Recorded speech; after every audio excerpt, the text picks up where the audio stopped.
most noted story in Israel's history, the crossing of the Red Sea, which was its biggest celebrated miracle, happened when they were simultaneously in a dilemma.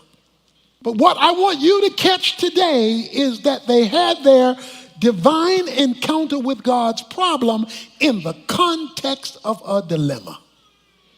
So I want to prepare you today for an encounter with God, but I also want to prepare you for a dilemma that provides the context for that encounter.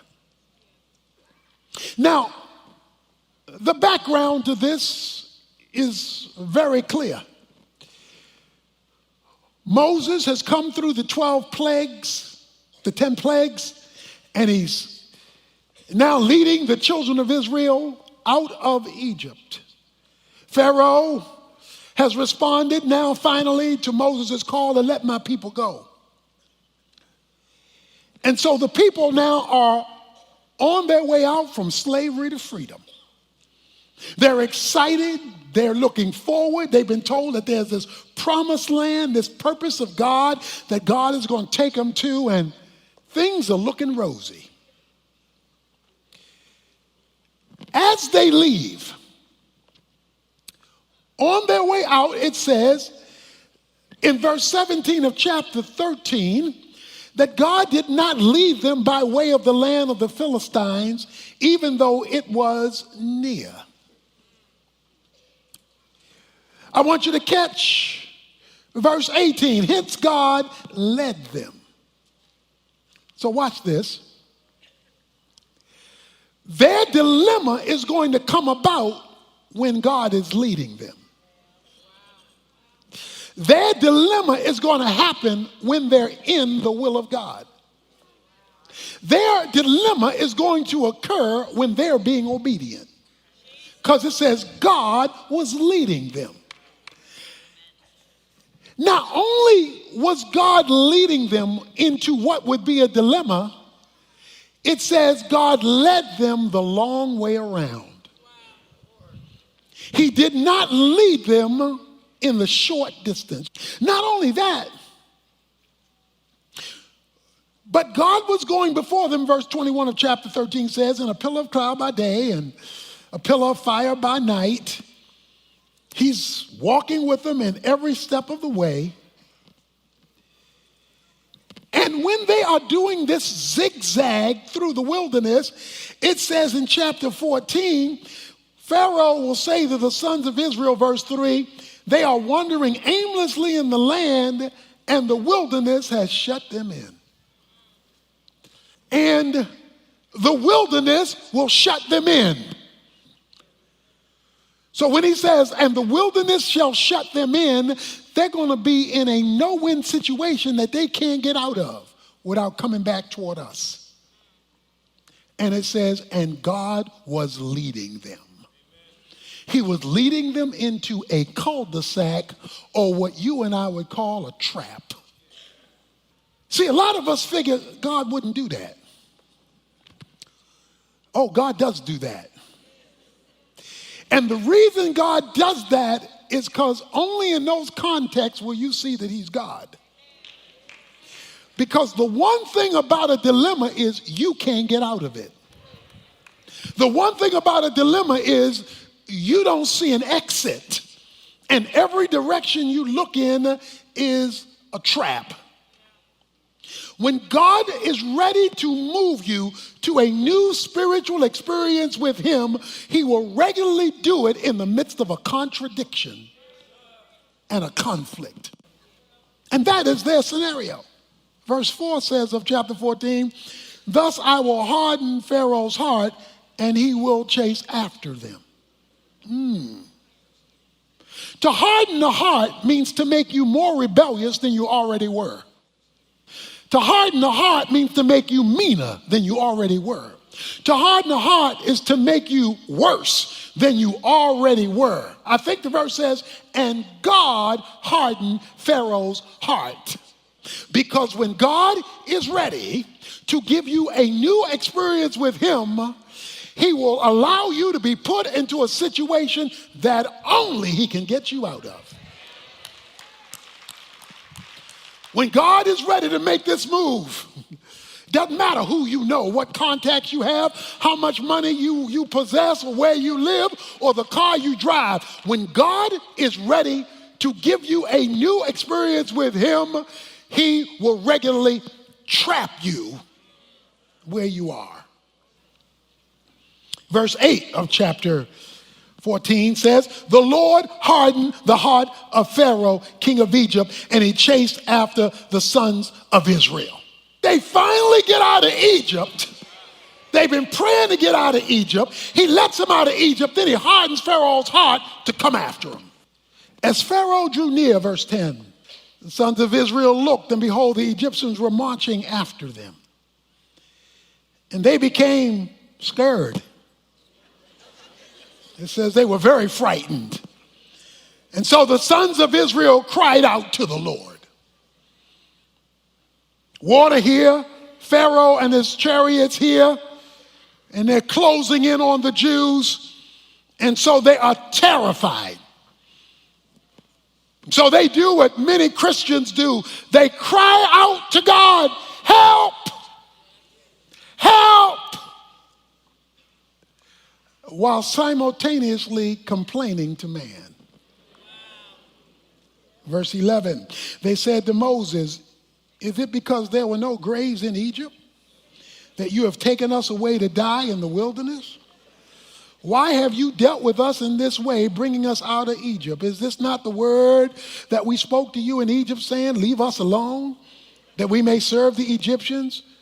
For it would have been better for us to serve the Egyptians than to die in the wilderness.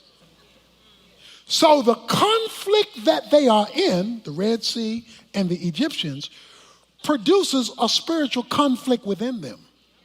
Because on the one hand, it says they cried out unto God. But then on the other hand, it says they complained to Moses.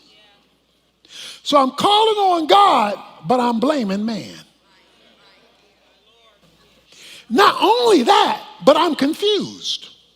Because the dilemma will confuse you. They said, did not we tell you leave us alone? We were happy being a slave in them cornfields. We were happy being a slave picking that cotton. We were just swing low, sweet chariot. We were just happy slaves. Never mind that they had been crying out to God all the time for God to get them out of here.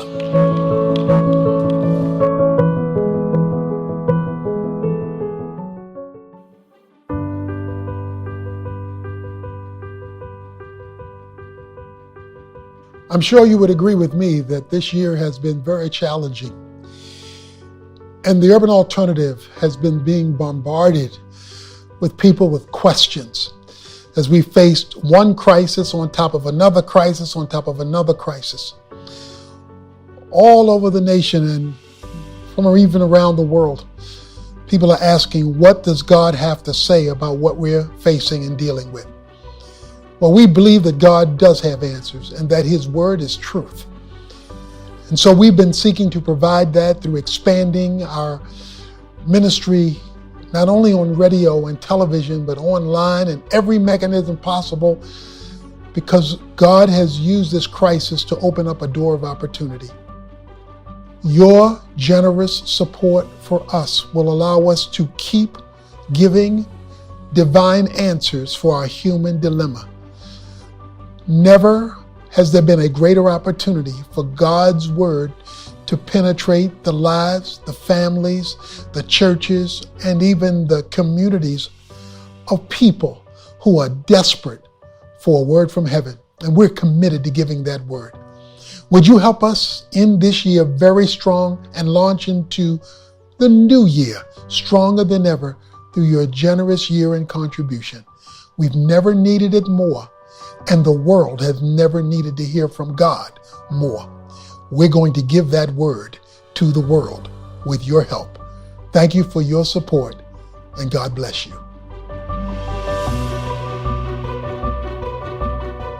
So let me give you something you must do when you're caught in a dilemma and God himself is confusing you, you must appeal to someone, if you cannot appeal to yourself, who has a spiritual perspective. See, if you're confused and you're only talking to other confused people who do not share a proper view of God, then all you're going to do is reinforce the frustration of your dilemma. If God has allowed you to be there because you're in the will of God, even though you are confused, then God alone has to give you clarity. And so even though they were complaining about Moses, only Moses could give them the proper perspective, because Moses was in touch with God. So Moses said to the people, because they're crying out to God and complaining at the same time. So Moses says to the people, do not fear. Stand by and see the salvation of the Lord. So he brings in a spiritual perspective to their human dilemma, which he will accomplish for you. The Egyptians whom you have seen today, you will never see them.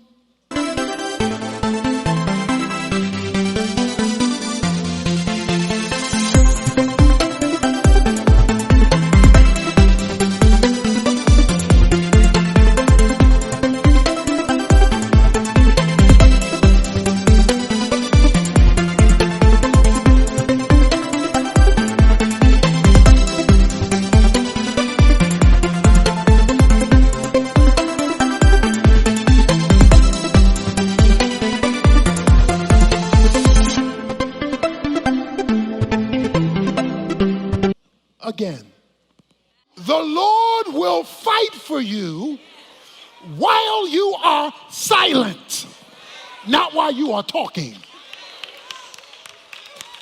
What he's referring to was the complaining they were doing, not the crying out to God, but the complaining.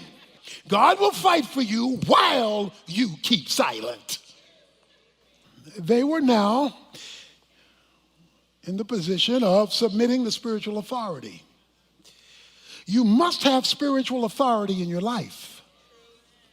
Spiritual people to whom you can appeal when you don't have spiritual answers yourself, and all you can see are the circumstances. Verse 15. Then the Lord said to Moses, why are you crying out to me? Tell the sons of Israel to go forward. He says to Moses, why are you crying out to me? Tell Israel to go forward. Now, the problem with that verse is there's nothing stated about Moses crying out to him. There's no statement about Moses crying. It's that the people cried out, but then God turns to Moses and says, why are you crying out? He says, what I want you to do is tell the people now it's time to move. Tell them to move forward. Now, here is a principle. He had just said, stand still, do nothing. But now he gets another message that says, tell them now to go forward. So here it is. When God puts you in a dilemma and there is nothing that you can do or should do, you do nothing. When God hasn't given you something to do, that means there is not something he wants you to do yet. But now he tells him to move forward. It says, by faith they crossed the Red Sea. Remember, faith is in your feet, not in your feelings. Hebrews 11:29 says they did it by faith, because faith often has to operate when fear is present. Okay? Faith does not automatically eradicate fear, But faith, when it is operating, overrides fear because fear immobilizes. Faith moves, even when you are fearful. But when he gives you something to do, you move. He says, tell the people to move. And so the people move. Moses, lift up your staff. He lifts up the rod, now called the rod of God. He says, I will, again this word in verse 17, harden the heart of the Egyptians. I'm going to make them harder. I'm going to make them hate you more. I'm going to make them come after you worse than before, so that they will go in after them, and I will be honored through Pharaoh and his army, through his chariots and his horsemen. So Moses stretches out his hand with the rod, verse 21, and the Lord swept the sea back by a strong wind all night and turned the sea into dry land, so the waters were divided. The sons of Israel went through. Verse 23, then the Egyptians took up pursuit. To see a sea open up, the water wall on both sides, this whole army of almost 2 million people walking through, and you go in there after them. You got to be crazy. But they were made crazy by God hardening their heart. So God may be hardening the heart of your coworker, making them treat you bad worse. He may be hardening the heart of your boss, making him treat you worse, or that person in your life, or that circumstance. See, that's why you got to be in the will of God, because when he makes it worse, he's using it. I will harden Pharaoh's heart, and the Egyptians will come after you. It says in verse 31, when Israel saw, say saw. See, not they ain't heard, they saw. When Israel saw the great power which the Lord had used against the Egyptians, the people feared the Lord, and they believed in the Lord and in his servant Moses. Why does God put you in a dilemma when you're in his will? So you can see something. It says, when they saw the power of the Lord, they encountered God's power. They said, you know what those people were saying? They said, take us back to Egypt. You know what God was trying to do? He was trying to deliver them from something in their past. Egypt was their past. But you can get so used to yesterday that when the day goes bad on you, you want to go back. He says, I'm going to deliver you from yesterday because I have a different tomorrow.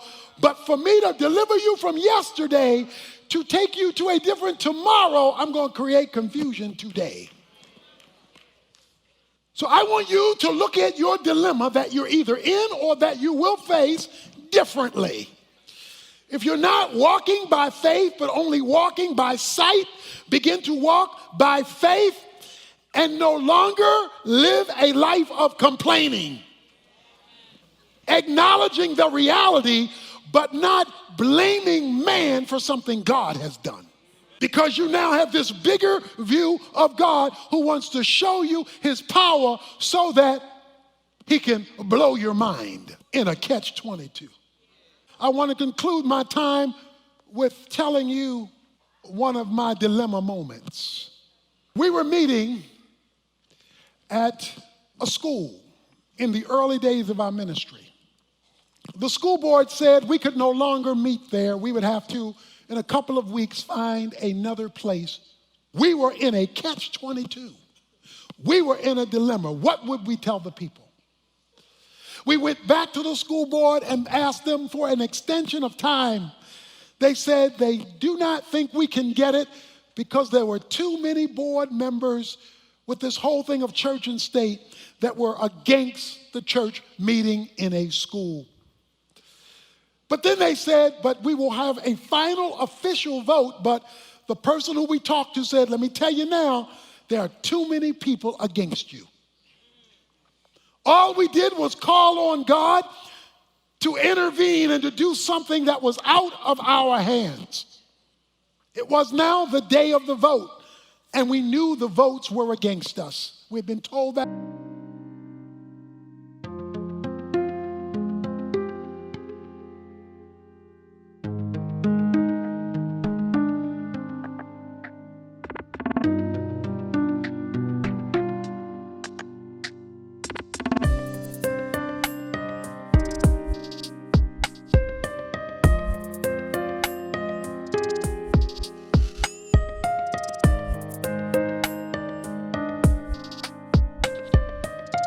By an insider. The meeting was supposed to happen at a certain time, but the time went on and on and on. I guess we're sitting out there close to 2 hours when it should have been finished in 30 minutes, waiting for a decision. Finally, a lady comes out of the meeting. She says, "I am sorry it's taken so long, but 2 of our board members are missing. They have not yet gotten to the meeting. So we tried to wait for them so we could have a full council vote, but they have not showed up, and we have decided to go ahead with the vote." We went ahead with the vote, and by 1 vote, you have gotten approval to stay in the school.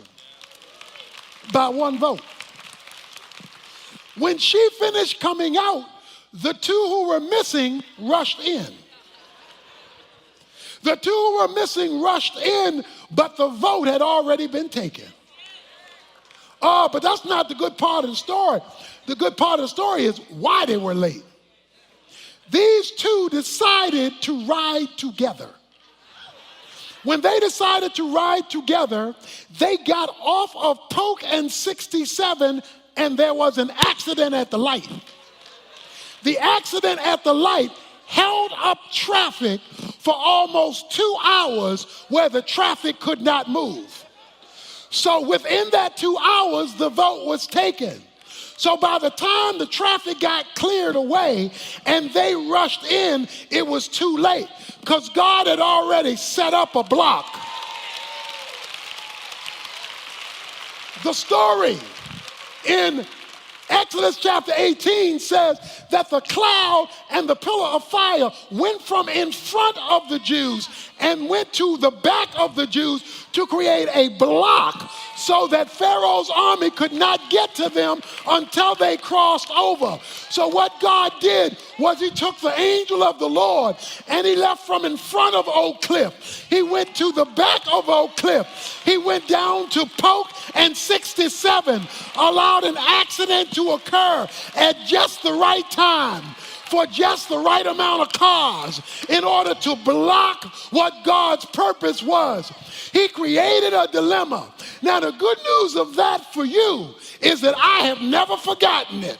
So anytime now we run into a dilemma, I remember what happened at the end of the 1970s. Anytime we run into a problem, I remember that God is the same yesterday, today, and forever.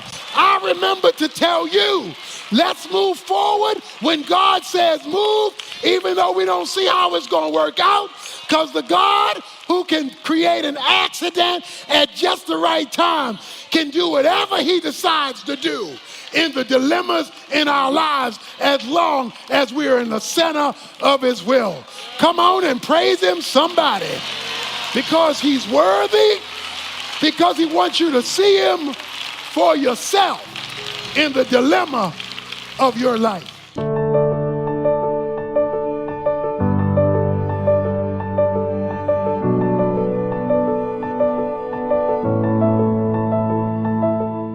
The power of God is often most clearly seen in the contradictions of life.